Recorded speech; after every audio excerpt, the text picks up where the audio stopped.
Olá, vamos falar um pouco sobre um dos grandes males que afetam o nosso país, a dívida externa. Sabem quando ela surgiu? No início do Império. Portugal tinha uma dívida com a Inglaterra de 2 milhões de libras esterlinas. Dom Pedro I, para conseguir o reconhecimento das nações europeias à independência do Brasil, assumiu essa dívida. País novo, sem uma economia estabilizada ainda, o Brasil viu-se obrigado a rolar essa dívida, ou seja, começou a fazer novos empréstimos para pagar os antigos. E isso continuou por mais de 100 anos, tendo uma pequena pausa durante os governos de Getúlio Vargas. Para você entender melhor, vamos comparar com o seu cartão de crédito. Já sabe como funciona. Se você paga totalmente a fatura das suas compras no mês, ótimo, você zera a dívida e vai dormir tranquilamente. Mas se você pagar somente o mínimo, sua dívida cresce a cada mês. Você continua comprando e pagando somente o mínimo. Você vai rolando essa dívida até chegar a um ponto que não consegue mais pagá-la. Então, a administradora bloqueia seu cartão e propõe que você pague em parcelas fixas. Você topa por achar que é negócio bom, mas você ainda tem que comprar comida, remédios, etc. E essas parcelas estão fazendo falta. Então você cede à propaganda de uma financeira e faz um empréstimo para pagar essa dívida do cartão e sobrar algum para os demais gastos. Aí começa a sua ruína. Chega uma hora que você está literalmente falido. Assim é com o Brasil. Só que a coisa é mais complicada. Envolve negociações em que os credores estão com a faca e o queijo na mão, sem abater a dívida principal, ou seja, o país continua devendo o valor principal. Vai-se minando suas reservas com o pagamento desses juros, que em verdade são flutuantes. O que são juros flutuantes? No exemplo do cartão de crédito, a proposta da financeira é de um valor fixo mensal, com juros embutidos, isto é, você sabe quanto vai pagar. No caso dos juros flutuantes, o credor, ao seu critério, pode aumentar a taxa de juros que normalmente está atrelada a um ou mais índices econômicos, como IPCA, IGPM e outros. A taxa é flexível, isto é, os juros são flutuantes. E a dívida principal? Esta também sofre alterações, pois normalmente é contratada em dólares. Se o dólar sobe na cotação, a dívida externa também aumenta, como ocorreu agora, aumentando-a em mais de 5 bilhões. Por isso que ela se torna impagável, se torna eterna e sempre crescente.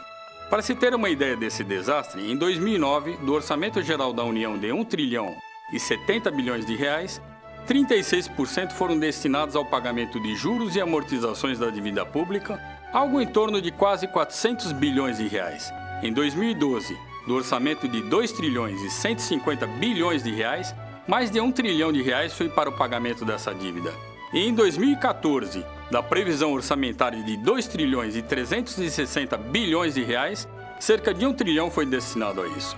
Como se vê, ela consome anualmente quase metade do orçamento público, sem a devida contrapartida no desenvolvimento social e econômico do Brasil.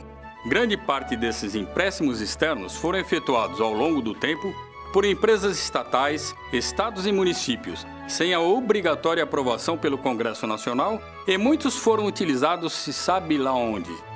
E a União, a partir do governo Collor e para continuar a receber empréstimos externos, assumiu essas dívidas. Com isso, a dívida que era somente externa passou a acumular a interna também, ou seja, passou a ser uma coisa só, dívida pública.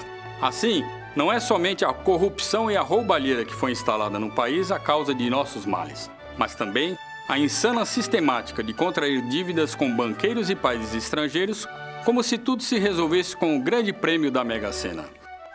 Enquanto tivermos governos supostamente democráticos, nosso futuro estará sempre comprometido e jamais passaremos de um país de terceiro mundo, embora tenhamos tecnologias de última geração para nosso consumo, ao custo de juros internos altíssimos, constituídos pela política monetária do Banco Central do Brasil, que penaliza a indústria e empreendimentos nacionais, bem como ao cidadão que toma empréstimos bancários.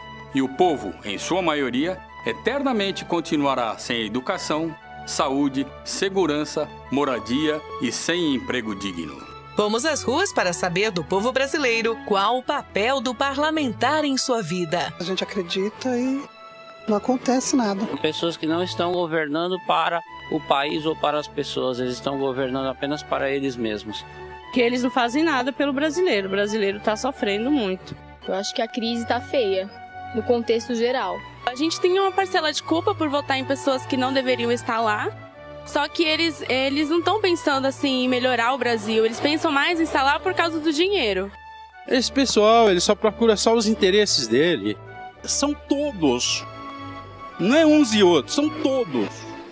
Vejam a indignação do povo ao saber que um parlamentar custa cerca de 2 milhões por ano aos cofres públicos.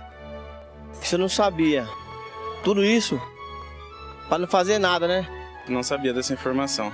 É bastante, né? Se fizer um terço do que eles prometem, já estava valendo. Muita coisa, né? Muita coisa mesmo. Se eles vivessem com 700 e pouco, eu acho que eles iriam aumentar o salário mínimo. Eu nem desejo que eles vivam com um salário mínimo, porque isso é indigno para qualquer pessoa.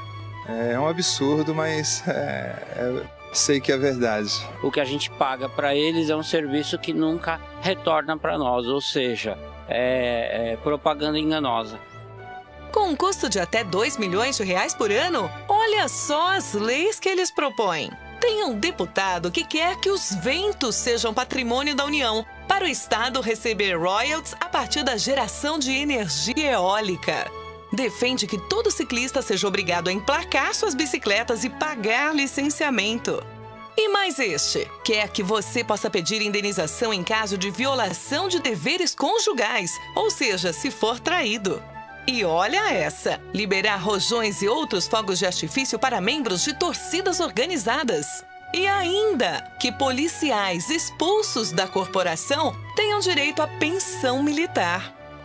Não bastassem essas propostas e a crise econômica que estamos vivendo, os senadores acabaram de aprovar a construção do Parla Center, que é um shopping center no Congresso, no valor de 1 bilhão, que será pago por nós. Fala sério. O PMN cedeu esse espaço para o povo brasileiro mandar o recado para os parlamentares. Gostaria que eles passassem um dia no hospital público, matriculassem os filhos, os netos numa escola pública para ele ver a vergonha que tá. Tem que haver uma melhora, não tá bom, ninguém tá satisfeito e tá afetando todo mundo. Eu convido um deles a passar uns 2 meses lá na minha casa. Político, socorro, o Brasil está se afundando. Não tá acabando só com vocês, mas com todo mundo. É porque você tem que fazer o papel de vocês, não pensar só no dinheiro, pensar também na população. Tem que trabalhar direito, porque vai ficar seus netos, vai ficar seus filhos, seus bisnetos, entendeu? Eles deviam utilizar todo o serviço que a população utiliza. No caso, saúde, transporte público, para sentir na pele o que a gente passa. É isso aí.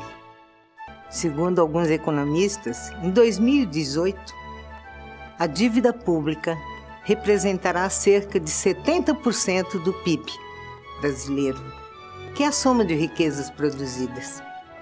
Eu fico me perguntando, os meninos e meninas que mandamos para Brasília, 594 para ser mais precisa, que nos custam cada um cerca de 2 milhões por ano. Eles deveriam estar preocupados com esse mega problema, que vai cada vez mais escravizar o povo brasileiro. Eu me pergunto, qual a importância de passarem meses e meses discutindo uma reforma política que não vai mudar nada? Não vai resolver a questão da corrupção. Não vai resolver coisa alguma. Proibir empresas de financiarem a política? Ora, as empresas não farão, mas seus diretores sim. Qual vai ser a grande diferença disso? No meu entender, nenhuma. Qual é a importância de uma janela para que deputados possam trocar livremente de partidos? O que isto vai mudar na sua mesa? Quanto isto vai representar na sua conta de luz, na sua saúde e na educação dos seus filhos? Está na hora de que nós, mulheres principalmente, assumamos, de uma vez por todas, a responsabilidade. Passemos a exigir destes que são sustentados por nós a responsabilidade de achar uma solução para esse problema, esse mega problema, que é a dívida pública. Filie-se ao PMN 33, o partido que defende a soberania nacional, na busca incessante por uma sociedade mais justa. Ligue 0 operadora 11 3214 4280 ou acesse pmn.org.br. O povo brasileiro exige respeito. Justiça tardia não é justiça, senão injustiça qualificada e manifesta.